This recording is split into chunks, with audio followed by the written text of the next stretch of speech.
하나님 말씀은 누가복음 1장입니다.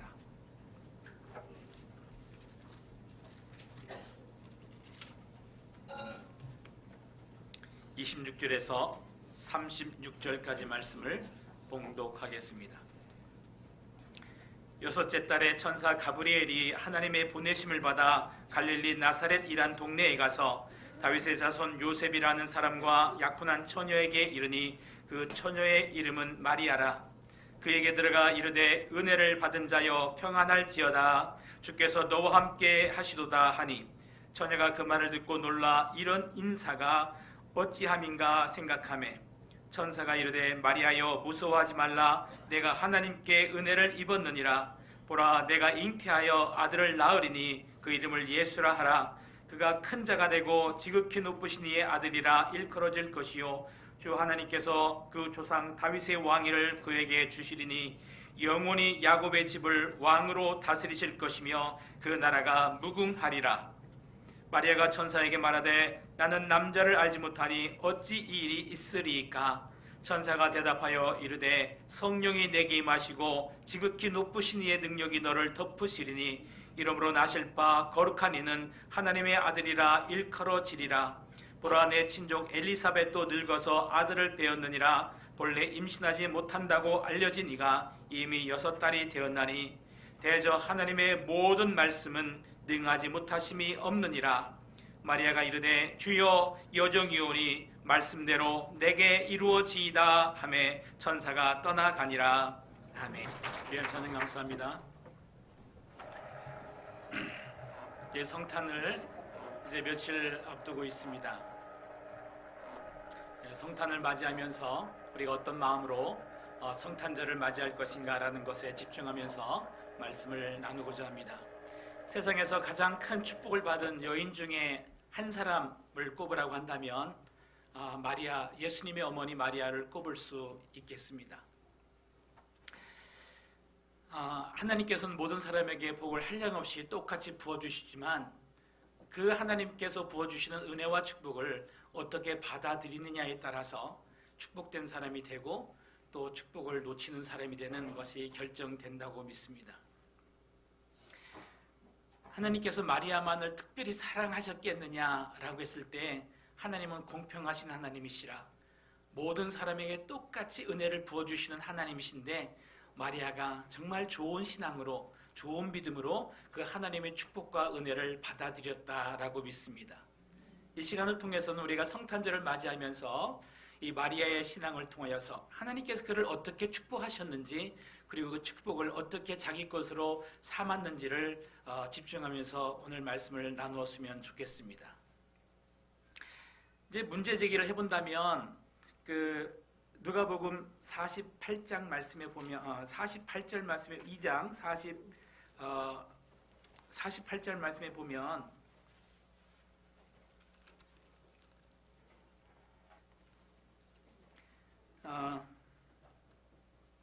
48절이 아니네요. 28절이겠습니다. 28절 1장이네. 1장 48절 말씀을 보면 이렇게 말씀하고 있는 것을 볼 수가 있어요. 그의 여종의 비천함을 돌보셨습니다. 보라 이제 후로는 만세에 나를 복이 있다 일컬으리로다 라고 말하면서 자신이 얼마나 큰 복을 받았는가라는 것에 대해서 고백하는 것을 볼 수가 있습니다. 예, 그렇습니다. 마리아는 정말 큰 복을 하나님 앞에 받은 자가 되었다라는 것을 스스로도 느끼고 있다라는 것을 이 말씀을 통해서 볼 수가 있습니다. 그런데 문제 제기를 해본다면 마리아가 예수님을 잉태하고 탄생시킨 것 자체가 그것이 축복의 전부라고 생각은 하지 않습니다. 우리 모든 믿는 자들의 축복은 예수 그리스도를 어떻게 믿고 받아들였느냐에 따라서 모든 축복의 크기가 좌우된다라고 믿습니다. 즉 하나님과 얼마나 깊은 교제를 나누며 예수 그리스도를 온전히 어떻게 주님과 온전히 어떻게 하나가 되었느냐의 그 정도에 따라서 축복의 크기가 달라진다라고 믿습니다. 그것은 마리아에게도 똑같다라고 믿습니다. 단지 예수님을 출생시켰다는 것 자체가 축복의 그 본체가 아니다라는 것을 이렇게 생각해 보고 싶다라는 것입니다. 그러면 마리아가 예수님을 출생을 시키고 난 다음에 예수님을 젖먹이고 씻겨주고 또 이렇게 양육하면서 연약함도 보았을 것이고 또 이렇게 육체의 연약함도 보았을 것이고 또 부유하게 키우지 못했고 잘 교육하지 못했고 하는 그런 과정을 통하여서 예수님의 모든 것을 아는 분이 바로 이 마리아였다라는 것을 생각해 볼 수가 있겠습니다. 그랬을 때 예수님을 그리스도로 믿는데 마리아가 유리했겠느냐 불리했겠느냐라는 것을 한번 생각해 보게 됩니다. 아마 자신이 연약한 가운데서 키워냈던 그 아들을 그리스도로 영접하여서 예수님을 그리스도로 믿는 데는 마리아도 적지 않게 힘들었을 것이다 라는 그런 생각을 해보게 됩니다.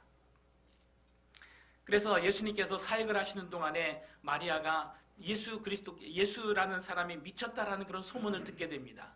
그래서 그 예수님의 동생을 다 데리고 예수님을 찾아다니는 그런 말씀이 복음서에 기록되어 있는 것을 볼 수가 있습니다.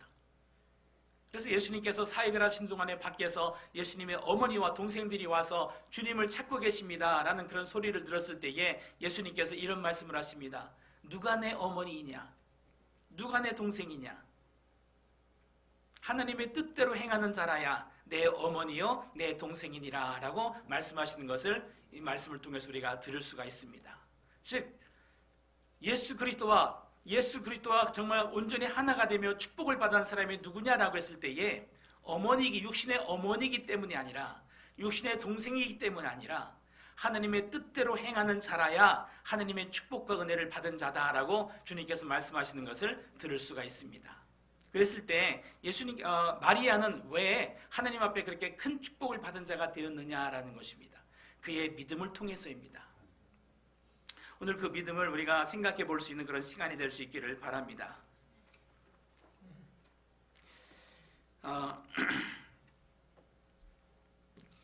마리아는 이제 예수님께서 돌아가신 이후에 결과적으로는 마리아가 예수님을 온전히 믿는 사람이 되었다라고 이 말씀을 통해서 찾아볼 수가 있습니다. 즉 그 말씀의 근거를 어디에서 찾아볼 수가 있는가 하면은 마리아는 예수님의 생애를 다 지켜봅니다.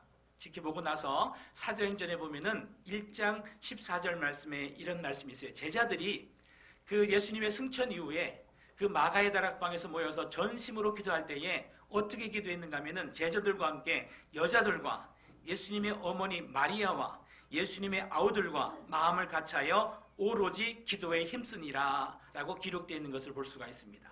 즉 그런 기록을 기본으로 하여서 무슨 생각을 할 수가 있겠는가 하면은 초대교회에서 마리아는 믿음의 큰 어머니로서의 역할을 감당하는 분이셨다라는 것을 이 말씀을 통해서 우리가 생각해 볼 수 있습니다.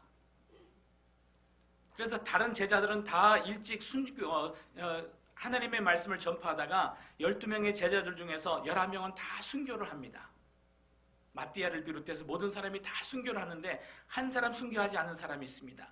그 사람이 바로 요한입니다. 요한이 왜 순교를 하지 않았느냐? 예수님의 어머니 이 마리아를 끝까지 모시는 사명을 이 요한이 받았어요.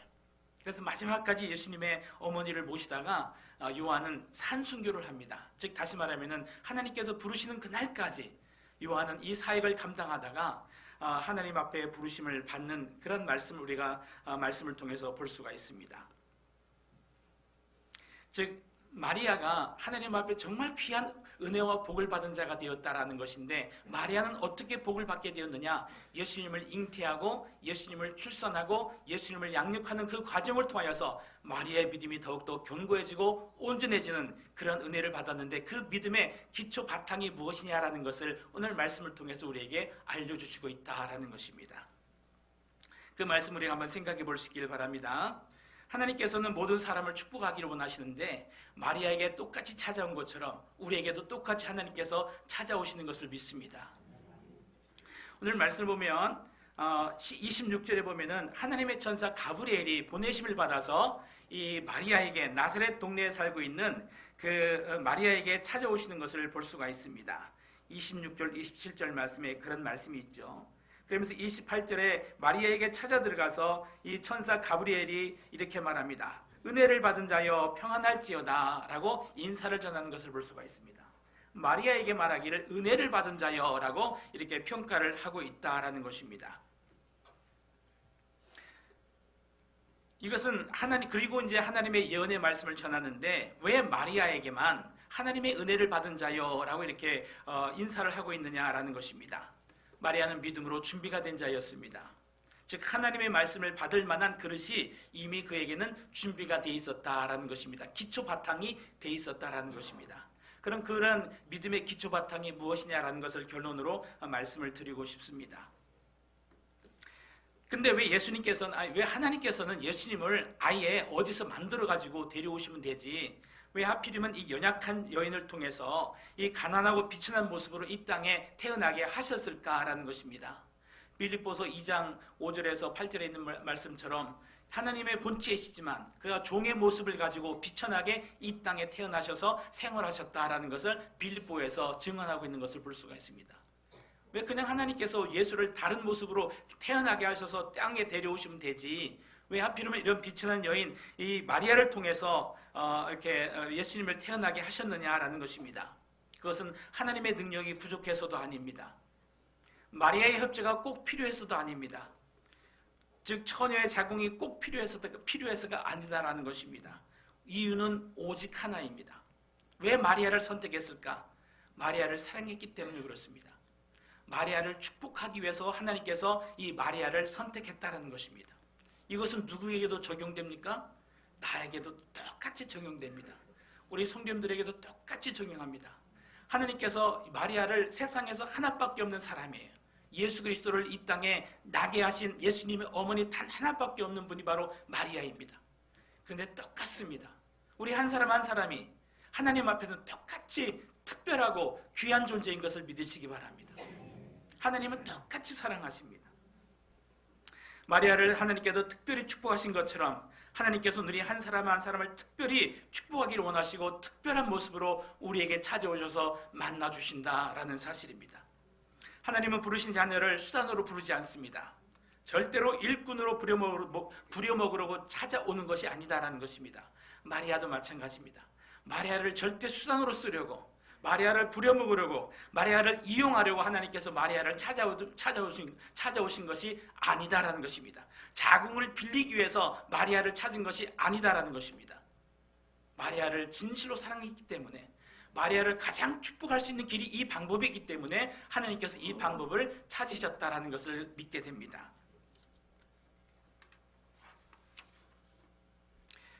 이와 마찬가지로 하나님 앞에서 우리 한 사람 한 사람은 특별합니다. 우리 모두는 하나님의 목적이지 수단이 아닙니다. 우리는 하나님의 대상이지 우리는 들러리가 아닙니다. 하나님은 한 사람 한 사람을 마리아를 만나주신 것처럼 우리 한 사람 한 사람을 그렇게 특별히 만나주신다는 것을 믿음으로 받아들일 수 있기를 바랍니다. 그렇게 인사를 전하면서 이렇게 또 계속 인사를 전합니다. 주께서 너와 함께 하시도다 라는 인사를 전합니다. 예전에도 함께 하셨고 앞으로도 계속 함께 하실 것이다 라는 그러한 말씀입니다. 하나님은 왜 마리아와 함께 하십니까? 마리아를 특별한 축복을 받을 만한 사람으로 지금도 은혜를 받았지만 하나님을 이 마리아를 정말 축복의 사람으로 만들기 위하여서 하나님께서 마리아와 함께 하시겠다라는 그러한 말씀입니다. 즉 하나님께서 우리를 축복하셔서 지금까지 여기까지 인도하셨지만 하나님께서 계속 우리와 함께 하시고 우리를 도우심으로 말미암아 하나님은 우리를 가장 축복된 사람으로 만들기 위하여서 함께 하시는 것을 믿습니다. 즉 하나님께서 기뻐하실 만한 사람, 즉 하나님의 천국을 상속받을 만한 사람은 어떻게 만들어지겠습니까? 방법이 문제가 아닙니다. 방법이 문제가 아니라 만남이 문제입니다. 한 사람을 만나야 됩니다. 한 분을 만나야 됩니다. 우리가 온전한 천국의 상속받을 축복의 사람으로 만들어지는 조건은 단 하나입니다. 하나님을 인격적으로 만나는 것입니다.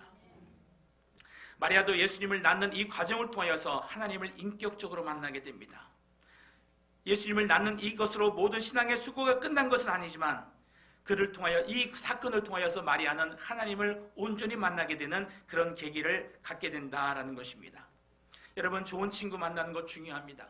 좋은 스승을 만나야 됩니다. 좋은 부모를 만나는 것도 중요합니다. 그렇지만 사람이 사람으로 살아가려면 하나님을 만나야 되는 것입니다.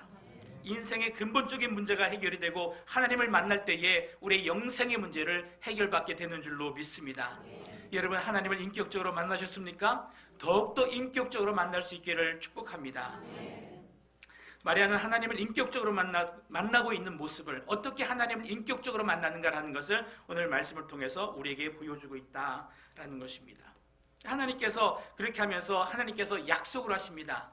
약속을 하시는데 31절에서 33절까지 말씀은 아들을 줄 것인데, 아들은 어떤 아들인가 라고 했을 때에 그 이름은 예수라 하고, 그 아들은 큰 자고 하나님의 아들이며 다윗의 왕위를 그에게 줄 것이며 야곱의 집을 영원히 다스릴 그런 아들을 너에게 주겠다라는 약속을 주십니다. 그러니까 34절에 나는 남자를 알지 못하는데 하면서 이성적인 혼돈을 느낍니다. 그러니까 35절, 36절에 37절까지 하나님께서 그의 믿음의 확증을 주십니다. 보증을 해주십니다. 즉 하나님께서 성령께서 너에게 임재할 것이며 하나님께서 높으신 이의 능력이 너를 덮을 것인데, 하나님의 말씀은 능하지 못함이 없는 그 말씀으로 함께 하실 것이기 때문에 이 모든 일을 하나님께서 능력으로 함께 하실 것을 보증해 주신 말씀을 이렇게 약속으로 주시는 것을 볼 수가 있습니다. 그리고 예를 들어서 너의 사촌 엘리사벳도 아기를 낳을 수 없는 그런 고령의 나이가 되었지만 하나님께서 그에게 임신케 하셨다, 잉태하게 하셨다라는 그런 예를 들어주면서 마리아에게 확증을 심어주는 것을 볼 수가 있습니다. 이 말씀이 다 끝나자 36절에 보면은 36절까지 이제 말씀이 끝나자 마리아가 이렇게 고백하는 것을 볼 수가 있습니다. 37절에 보면은 대저 하나님의 모든 말씀은 능하지 못하심이 없느니라 라고 이렇게 고백하는 것을 볼 수가 있습니다. 그러면서 마리아가 최종적으로 대답을 합니다. 그 대답을 우리가 38절에 있는데 같이 한번 읽어보도록 하겠습니다. 같이 읽겠습니다. 마리아가 이르되 주의 여정이오니 말씀대로 내게 이루어지이다 하매 천사가 떠나가니라. 이 말에 믿음의 고백을 했을 때에 천사가 마리아 너는 합격이다, 너는 됐다라는 그런 보증을 그런 마음을 가지고 천사가 이 마리아에게서 떠납니다. 즉 마리아는 합격했다라는 말이죠. 마리아는 이 일을 충분히 감당할 만한 믿음이 있다라고 인정을 한 것입니다. 마리아의 대답을 통해서 우리가 본받아야 될 마리아의 신앙을 우리가 한번 생각해 보도록 하겠습니다. 마리아는 말씀대로 내게 이루어지이다 라고 고백하는 것을 볼 수가 있습니다. 하나님의 말씀을 믿는다라는 것입니다. 그리고 그 하나님의 말씀을 믿으니까 그 말씀대로 내게 이루어지이다 라고 주님 앞에 자신을 내려놓으면서 고백하는 이런 신앙의 고백을 볼 수가 있습니다. 믿음이죠. 근데 우리가 항상 이야기하지만 우리의 믿음에는, 기독교의 믿음에는 한 가지 전제가 있습니다. 하나님의 능하신 말씀이 그대로 이루어질 것을 믿습니다 라는 것이 믿음이지만, 하나님과 하나님의 말씀을 믿습니다 라는 것이 첫 번째 믿음의 전제예요. 그 다음에 또 한 가지 반드시 거기에 포함이 되어야 될 것은 뭐냐면은, 그렇다면 나는 전적으로 내 자신을 부인하고 나의 뜻을 포기하고 나를 완전히 하나님께 내 몸을 의탁한다라는 그런 전제가 여기에 포함된다라는 것입니다.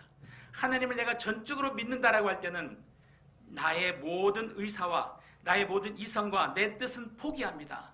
내 것을 내려놓습니다라는 그런 전제가 여기에 포함된다라는 것을 항상 우리가 기억할 수 있기를 바랍니다. 원래 우리 사람들은 전적으로 마음과 생각이 부패하였고 죄성을 가지고 있고 교만하여서 하나님의 뜻을 받을 수도 없고 하나님의 뜻을 행할 수도 없는 존재이다라는 것을 우리는 인정하지 않을 수 없습니다. 그래서 우리의 지식과 우리의 능력과 우리의 경험으로서는 하나님의 일을 감당할 수도 없고, 또 우리는 선을 행할 수도 없고 죄를 이길 능력도 없는 존재다라는 것을 우리는 고백하지 않을 수가 없습니다. 그래서 지금도 성령께서 우리에게서 철수한다면은, 성령께서 이 시간 한꺼번에 우리에게서 완전히 철수한다면은 우리는 역시 죄를 지을 수밖에 없는 존재다, 연약한 존재다라는 것을 우리는 항상 기억을 해야 되겠습니다. 후안 카를로스 오르티즈 목사님이 당신은 제자입니까? 라는 그 유명한 책을 썼는데 그 책 중에서 그런 이야기가 있어요. 지금 현재 교회에서 만약에 성령이 한꺼번에 성령께서 이 교회에서 완전히 철수해버린다 할지라도 이 교회는 90% 이상의 교회는 전혀 부흥하는데 문제가 없을 것이다 라고 이렇게 평가하는 것을 볼 수가 있습니다.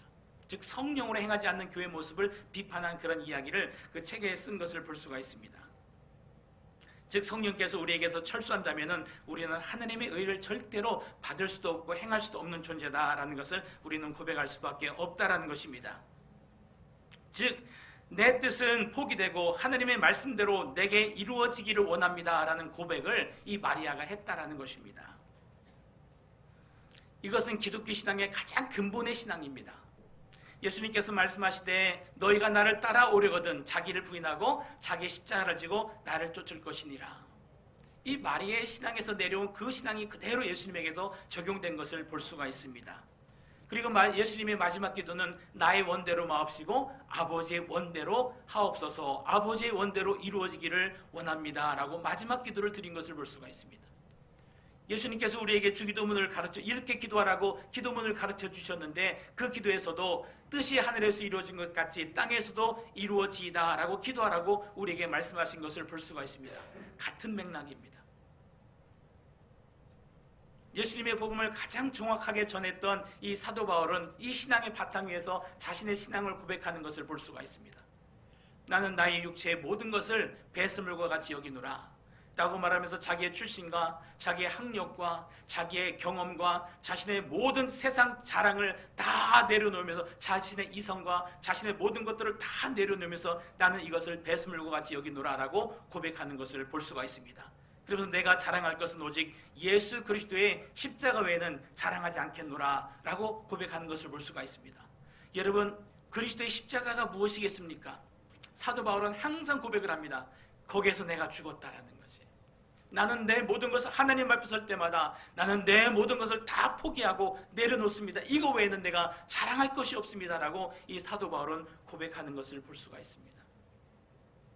이 자기 포기에 대한 확실한 의미를 마리아는 한 번 더 분명하게 전합니다. 그 말씀이 무엇인가 하면은 같은 38절에 있는 말씀인데 나는 주의 여종이오니 라고 말합니다. 나는 주의 종이오니 라고 이렇게 고백하는 것을 볼 수가 있습니다.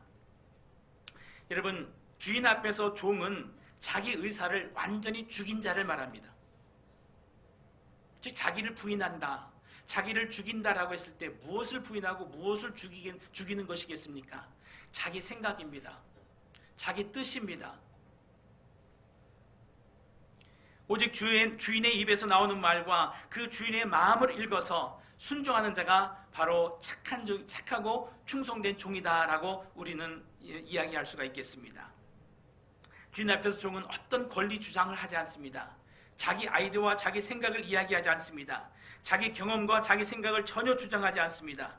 그 입에서 나오는, 주인의 입에서 나오는 말씀이 떨어지자마자 그 마음을 깨닫고 정확하게 순종해 나가기를 위해서 마음을 다하고 뜻을 다하고 힘을 다하는 것이 이 종의 태도다라는 것을 우리는 잘 알고 있어야 되겠습니다. 우리는 원래 종이, 하나님께서 우리를 종으로 부르는 것은 아니죠. 하나님은 우리를 신부로 부르셨고 우리를 하나님의 자녀로 부르셨습니다.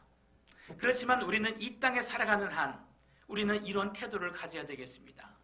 즉 우리는 하나님의 자녀로서 부름을 받았지만 이 세상에서는 종의 신분으로 상속받을 수업하는 자로서 하나님의 거룩한 천국을 상속받을 수업을 하기 위하여서 종의 신분으로 하나님이 일을 하는 자다라는 그런 마음을 가지고 종의 태도를 가질 수 있기를 바랍니다.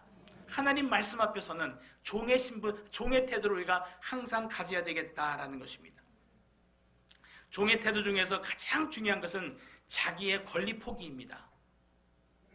하나님 앞에서 모든 권리를 포기할 수 있을 때에 하나님께서는 기꺼이 내 삶의 주인으로 오셔서 내 삶의 모든 것을 책임져 주십니다.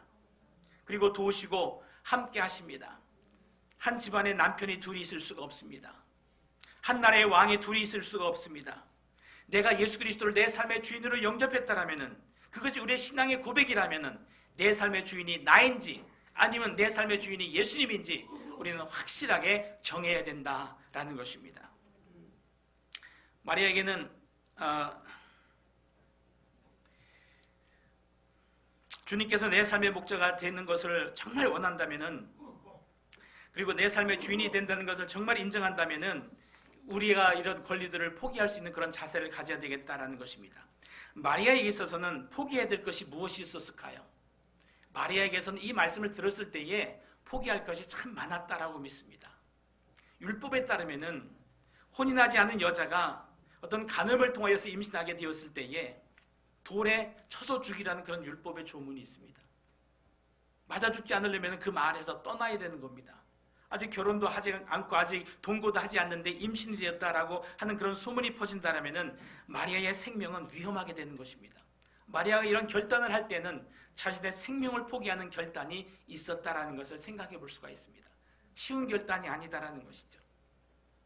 또 마리아는 정말 이 요셉과 이 정혼하는 관계로서 이 요셉과 정혼한 관계로서 이 요셉과의 관계가 깨질 수밖에 없는 그런 일을 결단할 수밖에 없다라는 것입니다. 실제로 요셉이 마리아의 임신 소식을 듣고 요셉이 마태복음에 보면은 이 마리아와의 관계를 끊고자 하여라고 이렇게 기록되어 있는 것을 볼 수가 있습니다. 요셉과의 관계는 끊어질 수밖에 없는 사건이다라는 것이죠. 사랑하는 사람과의 관계를 갑자기 끊어야 한다는 것은 그것은 쉬운 결정이 아닐 것이다라는 것을 생각해 볼 수가 있겠습니다.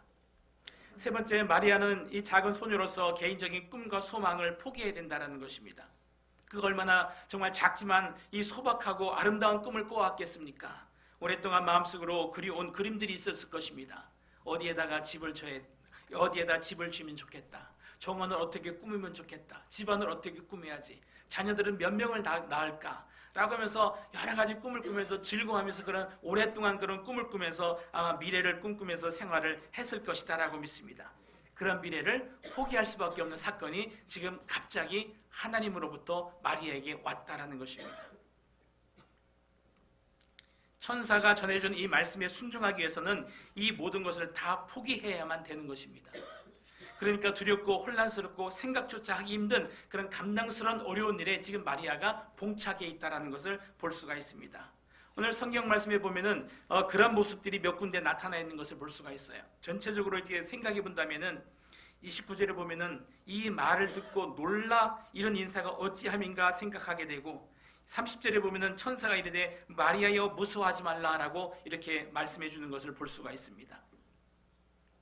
34절에는 이성적으로 받아들이기 힘들고 지적으로 혼동스러운 표현을 이 마리아가 천사 앞에서 하는 것을 볼 수가 있습니다. 이런 일이 어떻게 일어날 수가 있습니까? 라고 마리아가 이야기하는 것을 볼 수가 있습니다. 마리아가 이런 결단을 한 데 있어서 자신의 모든 것을 포기하고 내려놨다는 것입니다. 어떻게 포기하고 내려놓을 수 있었을까? 그것은 마리아가 전적으로 하나님을 알았기 때문입니다. 하나님을 신뢰했기 때문입니다. 생명보다 내 자신을 더 사랑하시는 분이 하나님이시라는 것을 그가 믿었기 때문에 이런 결단을 할 수 있었다라고 믿습니다. 그래서 신앙이라는 것은 우리 하나님의 전능하심을 믿고 하나님의 말씀이 말씀대로 이루어지는 것을 믿고 하나님께서 전적으로 우리를 사랑하신다는 것을 믿는 것이 신앙의 전제이지만 그 이면에는 그렇다면은 나의 모든 권리를 포기하는 것이 항상 포함된다는 것입니다. 그래야만 하나님께서 내 삶에 오셔서 내 삶을 온전히 주장할 수 있는 하나님의 역사가 온전히 일어날 수 있게 되는 그러한 일이 벌어지게 된다는 것을 우리가 항상 생각해 봐야 되겠습니다. 주님께서 내 삶의 목자가 되시는 것을 원한다면 주님이 내 삶의 주인이 되심을 인정한다면 다음과 같은 권리들이 정확하게 포기가 되어야 된다고 믿습니다. 즐거운 환경을 가질 권리 하나님 앞에 맡길 수 있기를 바랍니다. 내가 받아들여지고 이해받을 권리도 하나님 앞에 맡길 수 있기를 바랍니다. 성경해야 될 권리도 하나님 앞에 맡길 수 있기를 바랍니다. 내가 모든 일의 결과를 보여야 될 권리, 내가 사랑받아야 될 권리, 내가 항상 건강해야 될 권리, 내 생활과 내 물질과 내 관계를 내 마음대로 쓰고 싶은 권리도 다 하나님 앞에 맡겨드릴 수 있는 그런 헌신의 사람이 될 수 있기를 바랍니다. 그랬을 때 하나님께서 나의 모든 것을 들어서 하나님의 뜻대로 사용할 수 있는 능력과 힘을 주실 것을 믿습니다. 그 리빙스턴 선교사가 아프리카에 가서 선교할 때에 몇 년 동안 선교하다가 단 한 명을 전도했다라고 그래요. 근데 그분이 추장이었는데 그분이 예수님을 인격적으로 만나게 되어서 너무 감사해서 이제 선교사님한테 내가 하나님 앞에 나의 것을 하나님 앞에 드리고 싶습니다 하면서 어느 날 밀가루를 한 포대를 가져왔다라고 이렇게 얘기를 합니다. 이 선교사님이 이분에게 헌신에 대해서 정말 올바른 교훈을 줘야 되겠다라고 생각하면서 이렇게 반응을 했다라고 그래요. 하나님께서 이것을 받을 수가 없습니다. 이것 가지고 어떻게 하나님 앞에 영광을 돌리겠습니까? 감사를 표현할 수가 있겠습니까? 이것 가지고는 안 됩니다. 그러니까 추장이 돌아가서 고민하다가 자기 재산 중에서 가장 중요한 것을 가져왔습니다. 그건 그가 타고 다니던 말이었습니다. 이 말을 하나님 앞에 드리고 싶습니다. 그랬을 때 이 선교사님이 그것 가지고도 안 됩니다. 하나님께서 그것으로 만족할 수가 없고 그것을 받을 수가 없습니다. 그러자 이 추장이 다시 돌아가서 고민을 하다가 자기 머리핀이 있는데 머리띠인가 머리핀이 있는데 그것이 뼈로 만든 건데 그것은 추장의 상징입니다. 그것이 없으면 추장 노릇을 할 수가 없는 거예요. 그것을 갖다 바치면서 이것은 내 삶의 가장 중요한 보물입니다. 이것이 없으면 난 아무것도 아닙니다. 이것을 하나님 앞에 드리고 싶습니다. 그러니까 그 선교사님이 그것 가지고도 안 됩니다. 그러니까 이 추장이 화가 났어요. 그러면 무엇을 하나님 앞에 드릴 수가 있는 겁니까? 나는 다 하나님 앞에 드리려고 했고 내 모든 것을 다 하나님 앞에 바치려고 하는데 이제 남은 건 내 몸밖에 없습니다. 그렇게 하니까 선교사님이 빙그레 웃으면서 하나님께서 원하시는 것은 바로 그겁니다. 당신의 몸을 하나님 앞에 드리기를 원합니다. 당신의 모든 것을 하나님 앞에 드리기를 원합니다. 그 모든 것을 하나님 앞에 포기하고 맡기실 수 있기를 바랍니다. 하면서 그렇게 이야기했다는 그런 예화가 있습니다. 나를 통해서 하나님께서 행하시고자 하는 우리가 이 모든 것들을 포기하면서 나의 모든 권리를 주님 앞에 포기하면서 나를 통해서 하나님께서 무엇이든지 나를 통해서 행하시고자 한다면 하나님 내가 허락합니다. 나를 통해서 무엇이든지 행하여 주옵소서라고 우리의 모든 것을 주님 앞에 맡길 수 있는 그런 신앙의 결단이 있기를 바랍니다. 이것이 바로 마리아의 신앙의 결단입니다. 저도 한때 이 모든 권리를 내 것이라고 주장했지만 이 권리들이 하나님 앞에 속해 있으며 하나님께로부터 모든 것이 왔다라는 것을 깨달을 수밖에 없었습니다. 여러분, 하나님의 초월적인 은혜와 하나님의 초월적인 삶이 우리의 삶을 통해서 나타나기를 원하십니까? 그러면 우리의 삶에 대해서 완전히 행복하는 지점까지 우리가 내려가야 된다라고 믿습니다. 나의 모든 것을 하나님께서 쓰실 수 있도록 하나님 앞에 드릴 수 있는 그런 신앙의 결단이 있어야 된다라고 믿습니다. 이 신앙의 결단을 통해서 하나님 앞에 섰을 때에 하나님께서는 기꺼이 하나님의 아들 예수 그리스도를 마리아를 통하여서 잉태시켜 주시고 또 출산하게 하는 그런 영광을 마리아에게 주었다라는 것을 우리가 이 말씀을 통해서 볼 수가 있습니다. 결론으로 우리 성도님들에게 질문을 해보고 싶습니다. 하나님께서 마리아를 더 사랑하십니까? 나를 더 사랑하시겠습니까? 하나님께서는 다시 한번 질문을 드리겠습니다. 하나님께서는 예수님을 더 사랑하십니까? 마리아를 더 사랑하십니까? 우리를 더 사랑하십니까? 대답은 똑같죠. 아마 하나님께서는 우리를 똑같이 사랑하십니다. 예수님께 사랑을 퍼부으신 것처럼 마리아에게 사랑을 퍼부으셨고 똑같이 하나님께서 우리에게 하나님의 사랑을 퍼부어 주시는 것을 믿으시기 바랍니다. 똑같이 사랑하십니다. 그러면은 오늘 말씀에 있는 것처럼 35절에 마리아에게 축복하기 위해서 하나님께서 이렇게 말씀하십니다. 성령이 내게 임하시고 지극히 높으신 이의 능력이 너를 덮으시리니 라고 말합니다. 여러분, 성령이 우리에게 임하고 높으신 이의 능력이 우리를 덮으셨다라는 것, 이런 축복을 우리가 이미 받았습니까? 아직 못 받았습니까? 하나님께서는 이미 우리에게 성령을 보내주셨고 하나님의 능력으로 우리를 덮고 계시는 것을 믿으시기 바랍니다. 단지 우리가 믿지 못하기 때문에 그런 거예요. 우리가 보지 못하기 때문에 그런 거예요. 하나님은 똑같이 사랑하십니다. 똑같이 보호하시고 똑같이 능력으로 함께 하시는 것을 믿으시기 바랍니다. 이런 능력과 이런 은혜를 우리가 똑같이 받고 있다는 것을 믿으시기 바랍니다. 그렇다면 32절 말씀을 한번 볼 수 있기를 바랍니다. 32절 말씀에 이제 예수 그리스도를 너에게 잉태하게, 너의 중심에 예수 그리스도를 보내줄 텐데 그는 큰 자가 되고 지극히 높으신 이의 아들이며 그는 이 땅을 다스릴 아주 큰 자를 주시는데, 마리아에게 이런 크고 아름다운 예수님을 잉태하게 한 것처럼 하나님께서 우리에게 예수 그리스도의 사랑과 예수님의 희락과 예수님의 평강과 예수님의 각종 좋은 씨앗을 우리 안에 이미 심어준 것을 믿습니까? 예수님의 생명을 우리 안에 이미 심어준 것을 믿습니까? 이것을 믿으시기 바랍니다. 그러면 우리의 육체로는 예수 그리스도를 출산할 수는 없지만 우리의 마음을 통해서, 우리의 삶을 통해서 하나님께서 우리에게 심어주신 예수 그리스도의 생명을 우리가 나타낼 수 있다라고 믿습니다. 마리아를 통해서 예수님의 육체 예수님이 이 땅에 태어난 것처럼 우리 한 사람 한 사람을 통해서, 우리 육체의 삶을 통해서 예수님의 사랑이 드러나게 하십니다.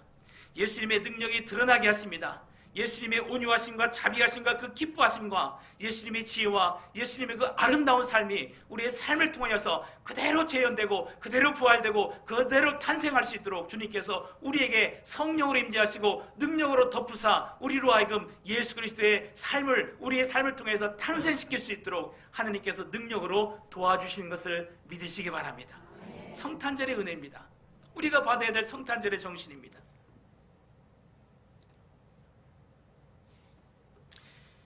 만약 우리가 그렇게 살게 된다면 예수 그리스도의 생명을 받아서 말씀대로 이루어지이다. 나는 주님의 종입니다. 라고 하면서 나의 모든 것을 내려놓고 하나님께서 내 삶에 오셔서 하나님의 뜻대로 하나님의 지혜대로 하나님의 능력대로 내 삶의 모든 것을 사용할 수 있을 때에 내 언어를 사용할 수가 있고 내 표정을 사용할 수가 있고 내 행동을 사용할 수가 있고 내 모든 것을 주님께서 사용할 수 있도록 내가 철저하게 순종함으로 나갈 때에 사람들이 내 집안에 있는 사람들이 내 주변에 있는 사람들이 당신에게는 예수님이 계시군요. 당신에게는 예수님의 향기가 납니다. 당신에게는 하나님이 살아계십니다라는 그런 증인의 역할을 우리가 감당할 수 있음을 믿습니다. 그런 은혜를 이 성탄절에 우리가 함께 누릴 수 있기를 바랍니다. 오늘 마리아의 고백처럼 이런 고백이 항상 우리 입술을 통하여서 하나님 앞에 고백될 수 있기를 바랍니다. 나는 주의 종이오니 말씀대로 내게 이루어지이다. 우리 기도하겠습니다.